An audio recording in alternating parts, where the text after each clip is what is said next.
இன்றைக்கு அந்த நிறைவு விழாவை நம்முடைய சேலம் மாநகரத்தில் நடத்தி கொண்டிருக்கிறோம்.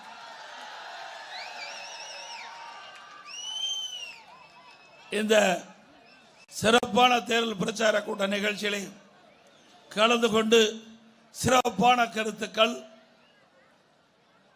இன்றைக்கு ஆளுகின்ற திராவிட முன்னேற்ற கழகத்தினுடைய அவலங்களை அற்புதமாக அழகாக எடுத்து வைத்து அமர்ந்திருக்கின்ற பாட்டாளி மக்கள் கட்சியினுடைய தலைவர், மதிப்புக்கும் மரியாதைக்கும் உரிய முன்னாள் மத்திய அமைச்சர்,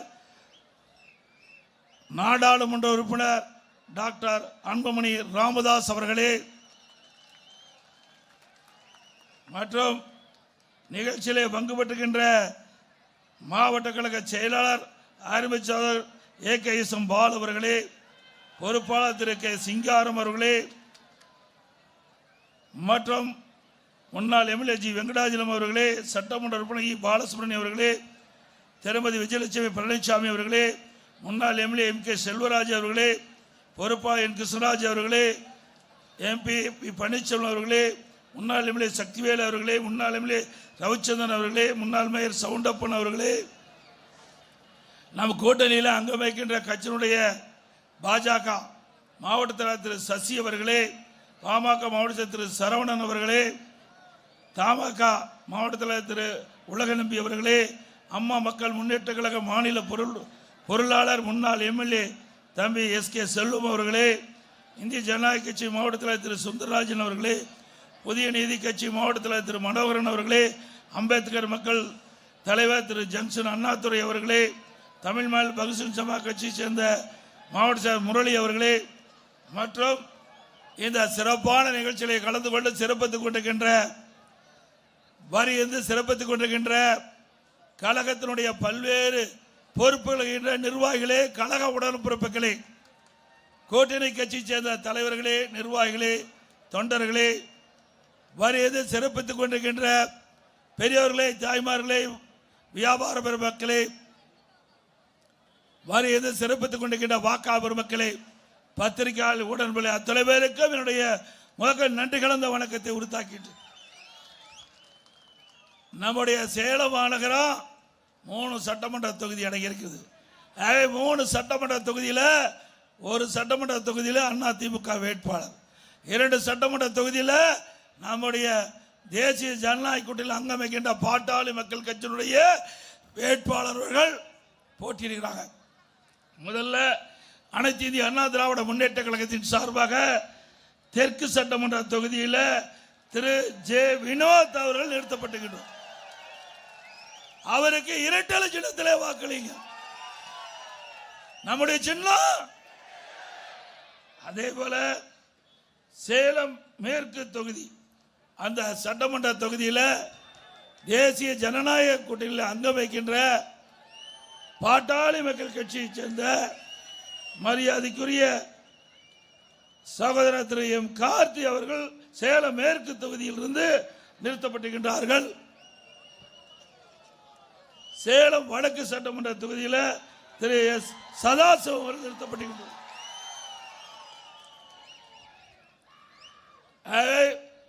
அந்த மரியாதைக்குரிய சேலம் மேற்கு தொகுதி போட்டியிடுகின்ற திரு எம். கார்த்தி அவர்களுக்கும், சேலம் வடக்கு சட்டமன்ற தொகுதியில் போட்டியிட திரு எஸ். சதாசிவம் அவர்களுக்கும் மாம்பழ சின்னத்திலே வாக்களிக்கிறோம். என்ன சின்னம்? என் நல்ல சத்தமா சொல்ல, என்ன சின்னம்? அதிமுக வேட்பாளருக்கு இரட்டை சின்னம். என்ன சின்னம்? நம்முடைய பாட்டாளி மக்கள் கட்சி வேட்பாளருக்கு.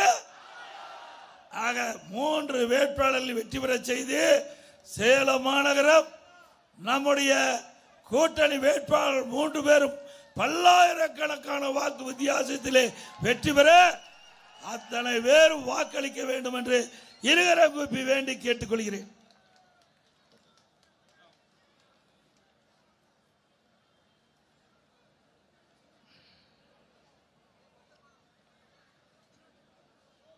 இன்றைய தினம்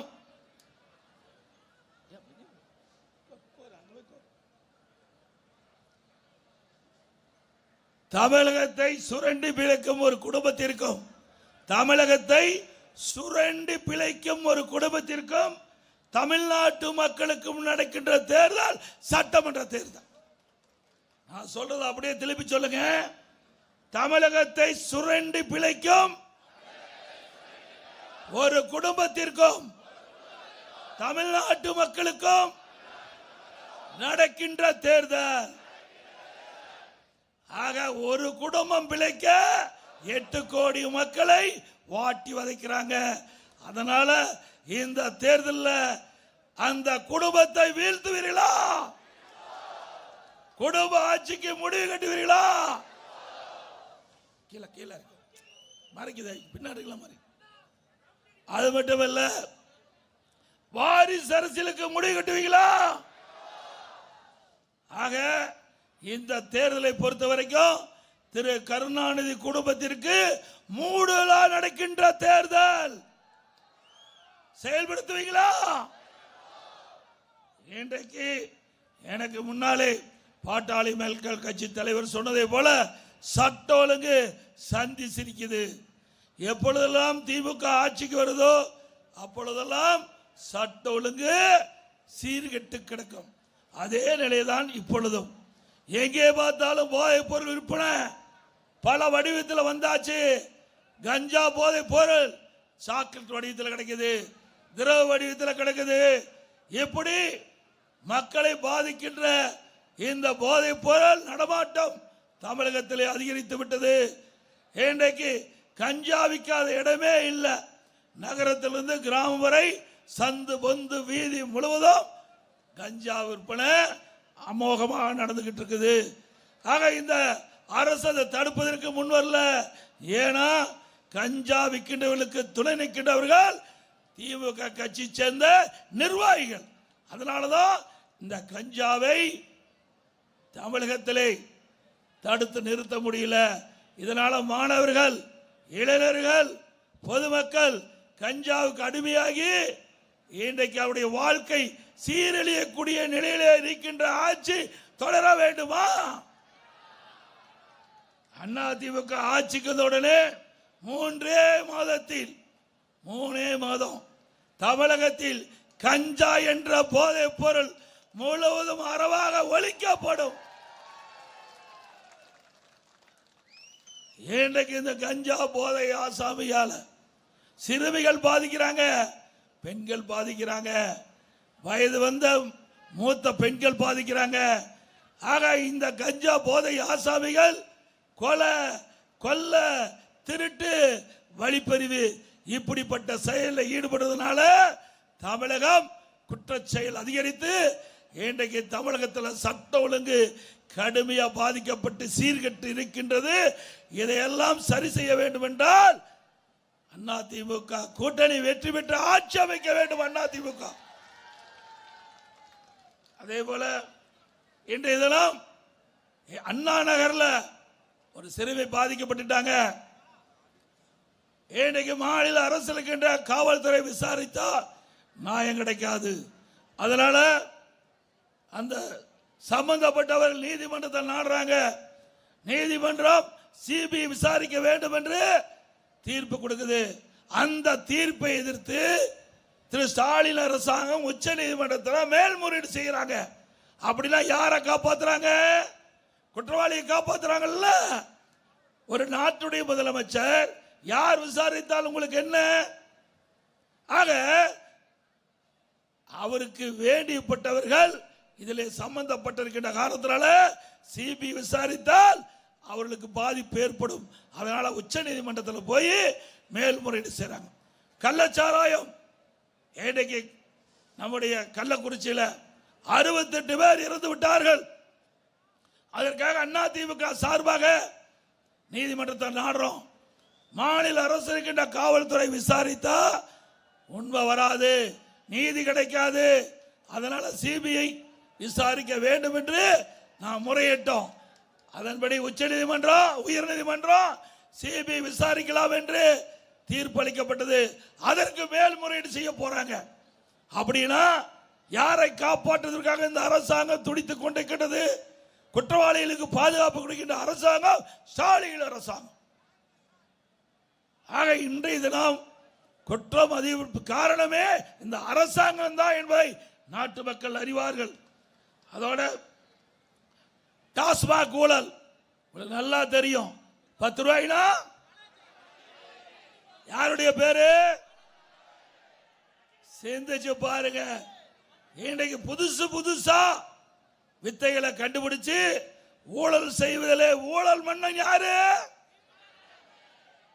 ஆக இன்றைக்கு நாட்டில் நல்லது செய்வதற்காக இன்றைக்கு இருக்கின்ற அமைச்சரும் சரி, அந்த கட்சியுடைய தலைவரும் சரி ஈடுபடுவாங்க. ஆனா எப்படியெல்லாம் ஊழல் செய்ய வேண்டும், எப்படியெல்லாம் கொள்ளையடிக்க வேண்டும், அதில் திட்டம் போட்டு திருடுற கூட்டம் திருடிக்கொண்டே இருக்குது. அதுதான் நடக்குது தமிழ்நாட்டில். நாட்டு தேர்ந்தெடுத்த மக்களுக்கு நன்மை செய்யல, அதற்கு மாறாக எந்தெந்த விதத்தில் தமிழ்நாட்டில் எந்தெந்த துறையில் எப்படியெல்லாம் கொள்ளையடிக்க முடியுமோ அப்படி கொள்ளையடிக்கின்ற அரசாங்கம் இன்றைய அரசாங்கம், திமுக அரசாங்கம் என்பதை நாம் உணர வேண்டும். அது மட்டும் இல்ல, ரெண்டு வருஷத்துக்கு முந்தி தமிழ்நாட்டை சேர்ந்த நிதி அமைச்சர் திமுக கட்சி சேர்ந்த திரு பள்ளிவேலு தியாகராஜன் அவர் ஒரு ஆடியோவில் குறிப்பிடுறார். அதுல என்ன சொல்றாரு? திரு சபரீஸ்வரன் யாருன்னா திரு ஸ்டாலினுடைய மருமகன் திரு உதயநிதி அவர்கள் 2 பேரும் 30,000 கோடியை கையிலே வைத்துக் கொண்டு என்ன செய்வதென்று தடுமாறி கொண்டிருப்பதாக ஆடியோ செய்தி. 2 வருஷத்துக்கு முந்தைய 30,000 கோடினா இப்ப எத்தனை ஆயிரம் கோடி கொள்ளையடிச்சிருப்பாங்க. சிந்திச்சு பாருங்க. நாம சொல்லலையே, ஆடியோல சொன்ன கருத்து இந்த கருத்து. அதே போல அண்மையில் ராசா ஒரு கருத்து சொன்னாரு. இன்றைய முதலமைச்சருக்கு கோபம் பொத்து கொண்டு வந்தது. நாம சொல்லல, திமுகவுடைய துணை பொதுச் செயலாளர் திரு ராசா, முன்னாள் மத்திய மந்திரி, இன்னைக்கு நாடாளுமன்ற உறுப்பினர், அவர் குறிப்பிடுகிறார். திரு கருணாநிதி அவர்கள் உடல்நலம் சரியில்லாம வீட்டில் இருந்த பொழுது திரு ஸ்டாலின் அவர்கள் அவரை வீட்டு சிறையிலே வைத்துள்ளார் என்று யார் சொன்னது? திரு ராசா அவர்கள் வலைதளத்தில் வந்த செய்தி. அப்படின்னா உண்மைதானே? திரு ஸ்டாலின் அவர்களே சிந்தித்து பாருங்கள். உங்க கட்சிக்காரன் தான் இப்படிப்பட்ட செய்தியை சொல்லி இருக்கிறாங்க. ஆக எங்க மீது கோவப்பட்டு பிரயோஜனம் இல்லை. உங்க கட்சிக்காரனை கண்டு நீங்க அடக்கி வைங்க. அது மட்டும் இல்ல, அவர் உண்மையை சொல்லியிருப்பாருன்னு தான் நான் நினைக்கிறேன். இல்லைன்னா எதுக்கு ஸ்டாலினுக்கு கோபம் வருது? அது மட்டும் இல்ல, இன்னைக்கு டாஸ்மாக் ஊழல் திரு செந்தில் பாலாஜி மீது அமலாக்கத்துறை வழக்கு பதிவு செஞ்சிருக்குது. இன்னைக்கு அந்த வழக்கு நடந்துகிட்டு இருக்குது. அது மட்டும் இல்ல, அவர் டிரான்ஸ்பாரம் கொள்முதல் செய்யறாங்களே, நம்ம பக்கம் இருக்கிற டிரான்ஸ்பாரம் கொள்முதல் செய்யறாங்க. 32 டெண்டர் அதில் வச்சு எல்லாம் ஒரே விலை, எல்லா டெண்டரும் ஒரே விலை புள்ளியில குறிச்சு இன்றைக்கு உயர் நீதிமன்றத்தில் நிலுவையில் இருக்குது. அது சிபிஐ விசாரிக்க வேண்டும் கேட்டுக்கிறோம். அப்படி சிபிஐ விசாரிக்கப்பட்டா இவர் யாரு? 10 ரூபாய் யாரு? அவர் எங்க இருப்பாரு? பத்திரமா இருப்பார். அது மட்டுமல்ல, அதையும் சொல்லித்தான் ஆக வேணும். இன்னைக்கு நாட்டில் பணத்தை திருடுறான், நகை திருடுறான், இந்த ஆட்சியில் கிட்னி திருடுறான். ஏன் திருடுறாங்க? சிந்திச்சு பாருங்க. திமுக கட்சியுடைய எம்எல்ஏ அவர் மருத்துவமனை நடத்துறாரு. வறுமையின் காரணமாக அவளுக்கு பணத்தாசை காட்டி அவரை அழைத்திட்டு போய் கிட்னிய முறைகேடா எடுக்கிறாங்களே, இதெல்லாம் ஒரு ஆட்சியா? எனக்கு மனிதாபிமானம் இல்லாம ஒரு ஆட்சி நடக்குது. இன்னொன்று, நாமக்கல் மாவட்டம் குமராபாளையத்தில் இதே போல பணத்தாசை காட்டி ஒரு பெண்மணியை அழைச்சிட்டு போய் கிட்னியை எடுக்கணும்னு சொல்லி அழைச்சிட்டு போய் கிட்னி எடுத்துட்டாங்க. அந்த அம்மா நினைச்சிட்டு இருந்தது. 1 வருடம் கழிச்சு உடம்பு சரியில்லை. பிறகு அந்த அம்மா மருத்துவமனைக்கு போய் ஸ்கேன் பண்ணி பார்க்கும்போது கிட்னிக்கு பதிலாக கல்லீரல் எடுத்துட்டாங்க. எவ்வளவு மோசம், எவ்வளவு கொள்ளையடிக்கிறாங்க. உடல் உறுப்பை கூட கொள்ளையடிக்கின்ற ஆட்சி தேவையா? இதுக்கு நாம எதிர்க்கட்சி குரல் கொடுக்கல. திராவிட முன்னேற்ற கழக ஆளுங்கட்சியே ஒரு குழு போட்டு அந்த குழு போய் அந்த மருத்துவமனை சோதனை எடுத்து கிட்னி முறைகேடு நடைபெற்றதாக கண்டுபிடிக்கப்பட்டு இதுவரைக்கும் அந்த மருத்துவமனை மீது எந்த நடவடிக்கை எடுக்கல. அதிமுக ஆட்சிக்கு வந்தா இப்படிப்பட்ட கொடுமையான செயலில் ஈடுபட்ட நபர்கள் மீது சட்ட ரீதியாக நடவடிக்கை எடுக்கப்படும். அதே போல கொரோனா காலம் சிந்திச்சு பாருங்க. ஒரு வருடம் கொரோனா காலம் யாரா வெளியே வர முடிஞ்சுதா? அந்த காலகட்டத்தில் கூட மக்கள் பாதிக்கூடாது என்பதற்காக விலை மதிக்க முடியாத உயிரை காப்பாற்றுகின்ற அரசு அதிமுக அரசாங்கம். அப்படிப்பட்ட சோதனையான நேரத்தில் கூட மக்களை நாம தான் காப்பாற்றினோம். அது மட்டும் இல்ல, நம்முடைய மாணவர்கள் மன உளைச்சல் இருந்தாங்க. பள்ளி மாணவர்களுக்கு ஆல் பாஸ். கல்லூரியில் படிக்கின்ற மாணவர்கள் வெளியில போக முடியல. கொரோனா காலத்தில் வெளியில யாரும் அனுமதிக்கல, வீட்டிலே இருந்தாங்க. மாணவ மாணவி நல்ல ஆன்லைன்ல கல்வி பயின்றாங்க, நல்ல முறையில் ஆன்லைன்ல தேர்வு எழுதுனாங்க. அத்தனை பேர் அரியஸ் முதல் அத்தனையும் பாஸ் பண்ணி இன்றைய தினம் பட்டம் பெற்று வேலைக்கு போயிருக்காங்க. இது அதிமுக சாதனை. ஓராண்டு அரசாங்கத்துக்கு வருமானம் இல்லை. அந்த வருமானம் இல்லாத கூட ரேஷன் கடையில் விலையில அரிசி கொடுத்தோம், விலையில பருப்பு கொடுத்தோம், விலையில எண்ணெய் கொடுத்தோம், விலையில சக்கரை கொடுத்தோம். குடும்பத்துக்கு 1000 ரூபாய் குடும்பத்தை கொடுத்தோம். கொடுத்தோமா இல்லையா? நாள் ஒன்றுக்கு 7 லட்சம் பேருக்கு சுட சுட உணவு கொடுத்த அரசாங்கம் அதிமுக அரசாங்கம் அம்மா உணவகத்தின் மூலமாக. அப்போ தைப்பொங்கல் வந்தது, எல்லா குடும்பத்தையும் 2500 ரூபாய் கொடுத்தோம். அப்பவே 2000 ரூபாய் கொடுத்தோம். அரசாங்கத்துக்கு 1 ரூபாய் வருமானம் இல்லை. டாஸ்மாக் வருமானம் இல்ல, ஜிஎஸ்டி வருமானம் இல்ல, பத்திரப்பதிவு வருமானம் இல்ல, ரோட் டாக்ஸ் வருமானம் இல்ல, இன்றைக்கு பெட்ரோல் டீசல் அதில் இருக்க வரி வருமானம் இல்ல, எக்ஸைஸ் வருமானம் இல்ல. 1 ரூபாய் வருமானம் இல்லாமலே சிறப்பான ஆட்சி கொடுத்த அரசாங்கம் அதிமுக அரசாங்கம். அப்ப கூட இந்திய அளவில் இருக்கின்ற மாநிலத்தில் பொருளாதாரம் நலிவடையாமல் பார்த்து கொண்ட ஒரே அரசாங்கம் அதிமுக அரசு. இன்றைக்கு நான் முதலமைச்சர் பொறுப்பேற்கின்ற பொழுது எவ்வளவு சோதனை. எனக்கு முன்னாலே பாட்டாளி மக்கள் கட்சி தலைவர்கள் குறிப்பிட்டதை போல அவர் கட்சிக்கு ஏற்பட்ட இன்னல்களை எடுத்து சொன்னார். அதே போல நம்முடைய கட்சி உடைப்பதற்கு இன்றைய முதலமைச்சர் எத்தனை திட்டம் போட்டார், அத்தனையும் தூள் தூளாக்கணும். திரு கருணாநிதி குடும்பத்துக்கே இருக்கிற வேலை. எந்த கட்சி கண்டாலும் அதை உடைக்க வேணும், அதுதான் அவருடைய பணியா இருந்தது. அதையெல்லாம் முறியடித்து தான் இன்றைய தினம் அதிமுகவும் பாட்டாளி மக்கள் கட்சி ஒரு சிறப்பான கூட்டணியை அமைச்சிருக்கிறோம். தேசிய ஜனநாயக கூட்டணியில் நாங்களே இடம்பெற்றுகிறோம். ஆக எங்களை வீழ்த்த திரு ஸ்டாலின் அவங்க அப்பானாலேயே முடியல. இவர் என்ன பெரியது சொல்றாரு எப்ப பார்த்தாலும். எடப்பாடி பழனிசாமி 10 தோல்வி கண்ட பழனிசாமி. திரு ஸ்டாலின் அவர்களே, எங்களுடைய தாய் இறந்த பிறகு இன்றைக்கு தாய் இல்லாத பிள்ளைகள் எப்படி துடிக்குமோ அப்படி இருந்தோம். அந்த காலகட்டத்தில் கூட எங்களுடைய கூட்டணி 2021 இதே கூட்டணி. இன்றைக்கு அதிமுக, பாரதிய ஜனதா, பாட்டாளி மக்கள் கட்சி இப்படி கூட்டணி அமைச்சு போட்டியிட்டு சேலம் மாவட்டம் அதிமுக கோட்டை என்று நிரூபிச்சோம். 2021 சட்டமன்ற பொதுத் தேர்தலில் 11 இடத்துல 10 இடத்துல ஜெயிச்சோம்ல. ஸ்டாலின் ஆட்சியில் இருக்கலாம், இங்கே ஆட்சியில் இருந்தது அதிமுகவும் கூட்டணியும். ஆக அப்பொழுதே நாங்க வென்றோம். இப்போ நாட்டு மக்களிடத்தில் பல அவப்பெயர்களை இன்றைய அரசாங்கம் சம்பாதிச்சிருக்குது. மிகப்பெரிய அவப்பெயர். மக்களோட ஆட்சி, ஊழல் ஆட்சி. மக்கள் வெறுத்து ஒதுக்கி இருக்கின்றாங்க இன்றைய திமுகவை. இன்றைக்கு போராட்டம், விவசாயிகள் போராட்டம், அரசு ஊழியர்கள் போராட்டம், ஆசிரியர்கள் போராட்டம், செவிலியர் போராட்டம், சத்துணவுகள் போராட்டம், அங்கன்வாடி ஊழியர் போராட்டம், டாக்டர் போராட்டம்.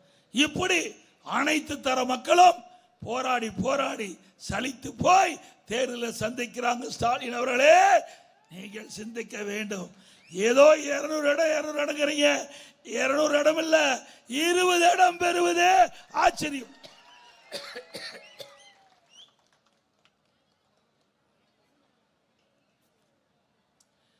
(2011) நீங்க என்ன எதிர்கட்சியா வந்தீங்க? நீங்களும் கூட்டணி அமைச்சு போட்டீங்களா? பிரதான எதிர்கட்சியா வர முடியல. திரு ஸ்டாலினுடைய அப்பா திரு கருணாநிதி இருக்கும் போதே பிரதான எதிர்கட்சியா வர முடியாத கட்சி தான் திமுக கட்சி. 2011 இருந்து 2021 வரை எத்தனை தோல்வி நீங்க சந்திச்சீங்க? பல இடைத்தேர்தலில் உங்களை வெற்றி, பல இடைத்தேர்தலில் உங்களை தோல்வி அடைய செஞ்சோம். பல தேர்தல், கூட்டு சங்க தேர்தல் 98%, உள்ளாட்சி தேர்தல் வெற்றி, இடைத்தேர்தலை வெற்றி. 10 ஆண்டு காலம் 2011 2021 வரை கணக்கிட்டு பாருங்க, எத்தனை தேர்தலில் அதிமுக கூட்டணி வெற்றி பெற்றது என்று தெளிவாக தெரியும். தெரிஞ்சா தான் நான் பேச முடியும், தெரியாத ஆள்கிட்ட என்ன பேசி பிரயோஜனம்? எனக்கு முன்னாலே பாட்டாளி மக்கள் கட்சி தலைவர் சொன்னதே போல தெரியாத மனசுகிட்ட பேசி என்ன பிரயோஜனம்? ஆக 2011 ஒரு அப்பா கருணாநிதி இருக்கும் போது எதிர்கட்சி வரிசையில் வர முடியல. ஆனா இதே புரட்சி தலைவர் மறைவுக்கு பிறகு 2021 இதே கூட்டணி அமைக்கப்பட்டோம். இந்த கூட்டணி பிரதான எதிர்கட்சியா வந்தது. 75 இடங்களில் நாங்கள் வெற்றி பெற்றோம். 21 அதிமுக 66 இடங்கள் வெற்றி பெற்றோம். பாட்டாளி மக்கள் கட்சி வெற்றி பெற்றது. ஆக எங்க கூட்டணி இடம்பெற்றுகின்ற கட்சிகள் எல்லாம் வெற்றி பெற்று பிரதான எதிர்கட்சியா இருந்து மக்களுடைய பிரச்சனையை நாட்டு மக்களிடத்திலே எடுத்து வச்சோம். ஆனா இன்றைக்கு திமுக கொக்கரிக்குது. ஏதோ திமுகவில் பலம் வாய்ந்த கூட்டணின்னு, எந்த பலம் வாய்ந்த கூட்டணியும் கிடையாது. அதில் ஏற்கனவே 2021 ஆண்டு எந்தெந்த கட்சிகள் அந்த கூட்டணியில் அங்கம் வைத்ததோ அதே கட்சி தான் இப்போ கூட்டணி வைக்குது. ஒருத்தர் தான் போய் சேர்ந்திருக்கிறாங்க. எனக்கு முன்னாலே மரியாதைக்குரிய சகோதரர் டாக்டர் அன்புமணி ராமதாஸ் சொன்னது போல அங்க போய் நமக்காக பிரச்சாரம் பண்ணிட்டு இருக்காரு. அங்க போய் பரவாயில்ல, ஏன்னா எப்பொழுதும் உண்மை உறங்காது. உண்மை, தர்மம், நீதி, உண்மை எப்பவுமே தோல்வி அடைந்த வரலாறு கிடையாது. ஆக இன்றைக்கு நம்மிடம் இருந்து எதிரியிடம் போய் அங்கே கைகோத்து நின்றாலும் உள்ளே இருக்கின்ற மனம் வெளிப்படுத்திக் கொண்டிருக்கிறது. நமக்காக திராவிட முன்னேற்ற கழக கூட்டணியில் அங்க வைத்த கட்சியா இருந்தாலும் நமக்காக குரல் கொடுக்கின்றார். அதற்கு நன்றி. அதே போல நெசவாளர்கள் பாதிக்கப்படுறாங்க. இங்கே நெசவாளர்கள் பாதிக்கூடாது என்பதற்காக அம்மாவுடைய அரசு பல்வேறு நடவடிக்கை எடுத்தது. இன்றைக்கு நெசவாளர் உற்பத்தி செய்யப்பட்ட துணிகள் எல்லாம் தேங்கி கிடந்தன. அந்த துணிகள் எல்லாம் கொள்முதல் செய்ய வேண்டும், அரசு மானியம் கொடுக்க வேண்டும் என்று கோரிக்கை வச்சாங்க. கோரிக்கை ஏற்று அம்மாவுடைய அரசு 350 கோடி ரூபாய் மானியம் கொடுத்தது. அதோட பசு வீடுகள் கட்டி கொடுத்தோம். மீண்டும் அதிமுக ஆட்சிக்கு வந்தா இப்பொழுது 65 வயது நிரம்பிய இந்த நெசவாளர் வயதான நெசவாளர்களுக்கு வழங்கப்படுகின்ற ஓய்வூதியம் 1000 2500 ரூபாயாக உயர்த்தி வழங்கப்படும். அதேபோல இப்போது 300 யூனிட் கொடுத்துட்டு இருக்கிறோம். அதை 450 யூனிட்டாக உயர்த்தப்படும். நெசவாளர்களுக்கு கொடுக்கப்படுகின்ற அந்த விலையெல்லாம் யூனிட் 300 450 ஆக்கப்படும். விசத்தறிக்கு 1000 விலையெல்லாம் கொடுப்போம், அது 1400 விலையெல்லாம் கொடுக்கப்படும். அதோட இன்றைக்கு அதிமுக ஆட்சி இருக்கின்ற பொழுது பல திட்டங்களை கொண்டு வருவதற்கு நாங்கள் நடவடிக்கை எடுத்தோம். அப்படியே கிடப்பில போட்டோம். சேலம் மாநகரம் 2011 முன்னே எப்படி இருந்தது உங்களுக்கு தெரியும். 2006 2011 வரை ஏதாவது ஒரு பாலம் வந்ததா சொல்லுங்க நீங்க? எத்தனை பாலம்? 2006க்கு பிறகு 2006 11 வரைக்கும் எதுவுமே இல்லை. 2011 2021 வரைக்கும் அதிகமான பாலங்களை கட்டி கொடுத்த அரசாங்கம் அதிமுக அரசாங்கம். நீங்க இத்தனை பேரும் போக்குவரத்து நெரிசல் இல்லாம இங்க குழுமி இருக்கு சொன்னால் அது அதிமுக ஆட்சியிலே கட்டப்பட்ட பாலம். ஸ்டாலின் சொல்றார் அதிமுக ஆட்சியில எதுவுமே செய்யவில்லை என்று இந்த பாலத்தில் தான் ஏறி போனார். திரு ஸ்டாலின் அவர்களே, இதுவே சாட்சி. அதிமுக ஆட்சியில் செய்த சாதனைக்கு இந்த பாலமே சாட்சி. இங்கே இருக்கின்ற மருத்துவமனை, மகப்பேறு மருத்துவமனை, 500 படுக்கை கொண்ட மகப்பேறு மருத்துவமனை அம்மா இருக்கும்போது கட்டினாங்க. இன்றைக்கு நம்முடைய மாவட்டம் நாமக்கல், சேலம் மாவட்டம், நாமக்கல் மாவட்டம், தருமபுரி மாவட்டம், கிருஷ்ணகிரி மாவட்டம், இந்த மாவட்டத்தில் இருக்கின்ற தாய்மார்கள் இங்கே பிரசவம் பார்க்கின்ற ஒரு சூழ்நிலை உருவாக்குவதற்காக மகப்பேறு மருத்துவமனை, 500 படுக்கை கொண்ட மகப்பேறு மருத்துவமனை கட்டி கொடுத்த அரசாங்கம் அதிமுக அரசாங்கம். அதில் பச்சிளம் குழந்தைகள் சிகிச்சை சிறப்பு முகாம், சிறப்பு வார்டு ஏற்படுத்தினாங்க. பச்சிளம் குழந்தைகள் சிறப்பு சிகிச்சை வார்டு, 50 குழந்தைகள் சிகிச்சை அளிப்பதற்கு அதுக்கு தனி வார்டு. இப்படி பல திட்டங்களை கொண்டு வந்த அரசாங்கம் அதிமுக அரசாங்கம். குடிநீர் தங்குதடையில்லாமல் கொடுப்பதற்கு நடவடிக்கை எடுத்த அரசாங்கம் அதிமுக அரசாங்கம். பல பூங்காக்கள் இந்த பகுதியிலே நாங்கள் கொடுத்திருக்கிறோம். அதோட இன்றைக்கு சென்னை, சேலம் மாநகரம் வளர்ந்து வருகின்ற மாநகரம், பேருந்துகள் வந்து செல்ல முடியல. அதற்காக எப்படி ஏர்போர்ட்டோ அது மாதிரி பஸ்போர்ட் தமிழ்நாட்டிலேயே 3 இடம் தேர்வு பண்ணோம். சேலம், மதுரை, கோயம்புத்தூர். நம்முடைய சேலத்தில் அரபிக் காலேஜ் கிட்ட 60 ஏக்கர் நிலத்தை எடுத்து மத்திய அரசாங்கத்துக்கு கொடுத்துட்டோம். அற்புதமான பஸ்போர்ட். ஏர்போர்ட்ல என்னென்ன வசதி இருக்குதோ அதே வசதி நம்முடைய பஸ்போர்ட்ல கிடைக்கும். அதையும் கிடப்புல போட்டாங்க. இப்படிப்பட்ட ஆட்சி தேவையா? இன்றைக்கு திராவிட முன்னேற்ற கழகம் ஆட்சிக்கு வந்து 5 வருடம் ஆட்சி. ஒரு துரும்பையாவது கிள்ளி போட்டிருப்பாங்களா மாநகரத்தில்? நாம கொண்டாந்த திட்டம் தானே, அதுதானே சிக்கர் வட்டி திறந்துகிட்டு இருக்காங்க. புதிய திட்டத்தை எது கொண்டாந்துருக்கிறாங்க? எதுவுமே கிடையாது. சேலம் மாநகரம் மட்டுமல்ல, சேலம் மாவட்டத்தில் எந்த ஒரு புதிய திட்டத்தையும் திமுக ஆட்சியிலே கொண்டு வரவில்லை என்பதை ஆணித்தரமாக சொல்றேன். அதே போல இன்றைக்கு நம்முடைய பகுதியில் பூமிக்கு அடியில் அந்த மின்பாதை அமைச்சோம். எவ்வளவு மழை பெஞ்சாலும் கரண்ட் கட் ஆகாது. பாதாள சாக்கடை பாதியிலே விட்டுட்டு போயிட்டாங்க. அதிமுக ஆட்சி வருதா பாதாள சாக்கடை கட்டி கொடுத்தோம். எங்க இருக்கின்ற மாநகராட்சி அலுவலகம் அதிமுக ஆட்சியில் கட்டப்பட்டது. இப்படி பல திட்டம். அம்மா மினிக்கிளை தேவையான இடத்தெல்லாம், நீங்க கேட்ட இடத்தெல்லாம் அம்மா மினிக்கிளை கொடுத்தோம். அது மூடிட்டாங்க. மீண்டும் அதிமுக ஆட்சி வந்தா அந்த மூடப்பட்ட அம்மா மினிக்கிளை திறக்கப்படும். அதே போல நம்முடைய பகுதியில் இருக்கிற மக்களுக்கு வேலை வாய்ப்பு கிடைக்க வேண்டும் என்ற அடிப்படையில் மத்திய அரசு கோரிக்கை வச்சோம். அந்த கோரிக்கை ஏற்று நம்முடைய ஸ்டீல் பிளான்ட்ல உபரியா இருக்கின்ற நிலத்தை 1500 ஏக்கர் நம்ம கொடுப்பதாக அந்த நிறுவனம் ஒத்துக்கிட்டது. அதுக்குண்டான பண நில மதிப்பீடு அரசாங்கம் நம்முடைய அரசாங்கத்துக்கு ஒப்படைப்பதாக தெரிவிச்சாங்க. அதன் அடிப்படையில் அதிமுக அரசு அதனுடைய நிலத்துக்கு உண்டான ரேட்டை நான் கொடுக்கணும்னு சொல்லிட்டோம். நிலத்துக்கு உண்டான மதிப்பை மத்திய அரசு செலுத்துவ சொன்னோம். அதில் ராணுவ தளவாடங்களுக்கு உதிரிப்பாகம், ராணுவ தளவாடங்களுக்கு உதிரிப்பாகம் தயாரிக்கின்ற தொழிற்சாலை, அந்த தொழிற்சாலை வந்திருந்தா கிட்டத்தட்ட ஒரு 3000 பேருக்கு வேலை கிடைச்சிருக்கும். 3000 பேருக்கு. அதை கூட நாடாளுமன்றத்தில் எடுத்து சொல்லி பெற முடியல. எப்பொழுது பார்த்தாலும் ஸ்டாலின் சொல்றார் 2024 நாடாளுமன்ற தேர்தலில் திமுக தலையில் அமைக்கப்பட்ட கூட்டணி 39 இடங்களிலும் வெற்றி பெற்றது. 39 பேர் வெற்றி பெற்று போய் பெஞ்ச தேய்ச்சிக்கிட்டு இருக்காங்க. ஏன் நாங்க கொண்ட திட்டத்தை நிறைவேற்றத்துக்கு நீங்க குரல் கொடுத்தீங்களா? பாஸ்போர்ட் மத்திய அரசாங்கத்திற்கு குரல் கொடுத்தீங்களா? அல்லது ராணுவ தளவாடங்கள் உதிரிப்பாக தயாரிக்கின்ற தொழிற்சாலை தமிழ்நாட்டில் வரும்னு பாரத பிரதமர் அறிவிச்சாரு, அதை கேட்டு பெற்றீங்களா?